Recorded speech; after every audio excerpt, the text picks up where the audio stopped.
Time now for your forewarned weather with Thomas Keyboy. Good morning, Utah. Happy Thursday or happy Friday Eve. The time is currently 6:14, and we'll start off by taking a live look outside.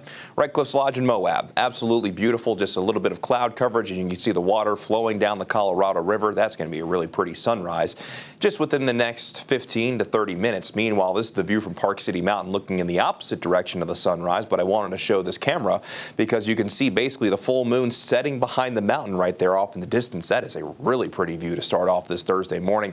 Temperatures this morning aren't too different from what we saw yesterday, mainly a mix of 40s and 50s, while St. George is currently sitting at 61 degrees. However, as we go through today, we have some big changes on the way. We're seeing a few spotty showers out there right now, kind of stretching from Castle Country over towards the Uinta Basin.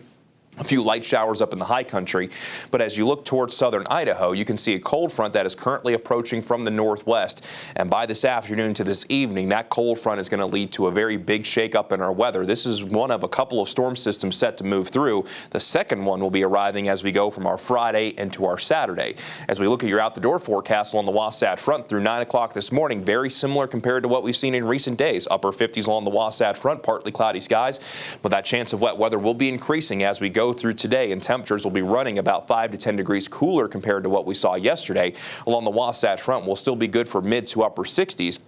But by this afternoon to this evening, those temperatures will cool down thanks to that front moving through, as we'll be looking at that chance for scattered showers and thunderstorms. The best chance of wet weather will be in the northern half of the state. For those of you down south, your chance of wet weather won't be as high, but you still can't discount it, as we'll be looking at a chance of isolated showers and thunderstorms. So as we zoom things in here on your regional forecast, you'll see daytime highs mainly in the 50s and 60s up north, with mid to upper 60s along the Wasatch Front, with maybe a few spots seeing low 70s like in Spanish Fork. A lot of it will be determined by the timing of the front. Meanwhile, in Park City, we'll see a daytime high of 57, and even though Park City will be dropping into the upper 30s tonight, most of what we'll see over the next 24 hours, at least in Park City, will be rain. Maybe we could see some snow by tonight in Park City, around 7,000 feet.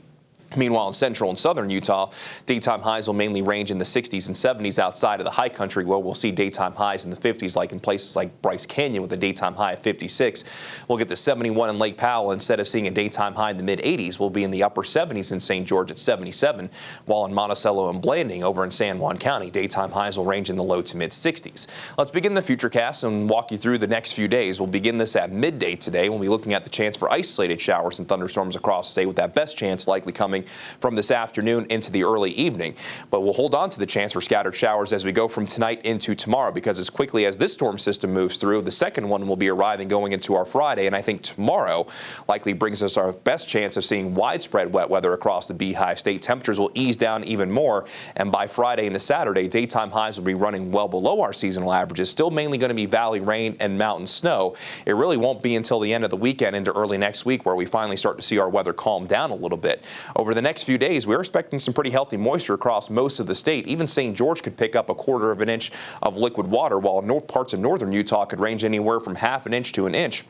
And this particular forecast model showing 1.25 inches around Ogden. Now, when it comes to snow, most of that is going to occur above 6,500 feet, even with the cooler temperature set to move in between as we go into our Friday and Saturday, with the bulk of the main accumulations being above 7,500 feet and above 8,000 feet. We could see 6 to 12 inches of snow, locally upwards of 1.5 feet, which would be great. We'll always take the water when we can get it. The Cottonwoods could see 8 to 14, and mountain valleys could see exclusively rain or maybe upwards of 2 inches, and that would be for the typically higher and colder mountain valleys, like potentially up in Park City. In St. George, we have that slight chance for today, and then a good chance for showers Friday and Saturday with below average temperatures, but by the end of the weekend into early next week, it's warmer temperatures and calmer skies. Along the Wasatch Front, a good chance for showers more or less through Saturday, with tomorrow likely bringing the best chance. Then as we move into next week, it's calmer skies and warmer temperatures. We'll likely be back in the upper 70s by Wednesday.